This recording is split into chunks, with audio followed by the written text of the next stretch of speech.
مفتی احسان صاحب سے میرا یہ سوال ہے کہ آیا جس شخص پر زکوٰۃ واجب ہے کیا فطرانہ بھی اسی پر واجب ہے یا فطرانہ ہر شخص پر واجب ہے؟ اس کا جواب دے دیجیے اب۔ جی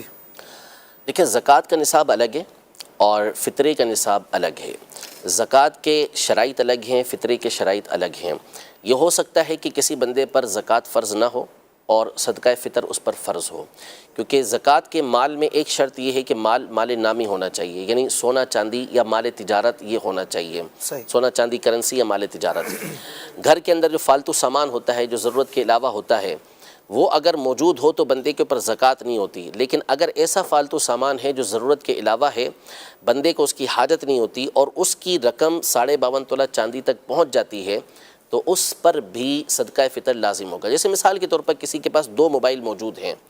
ایک موبائل اس کے کام کا ہے، دوسرا موبائل اس کے کام کا نہیں ہے، وہ دوسرا موبائل 2 لاکھ روپے کا ہے مثال کے طور پر، دونوں موبائل 2 لاکھ کے ہیں، ایک کام آتا ہے دوسرا کام نہیں آتا، تو اس موبائل کی بنیاد پر اس پر زکوٰۃ فرض نہیں ہے،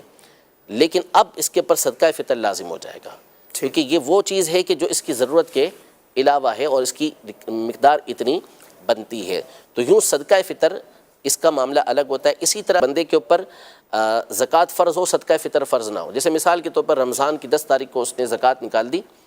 اور وہ فارغ ہو گیا،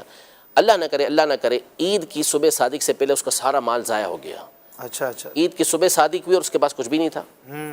ٹھیک تو پھر اس کے اوپر جو ہے وہ صدقہ فطر لازم نہیں ہوگا، ٹھیک زکوٰۃ فرض ہوئی۔ تو یوں دونوں کا یہ شرائط میں بھی فرق ہے، مال میں بھی فرق ہے۔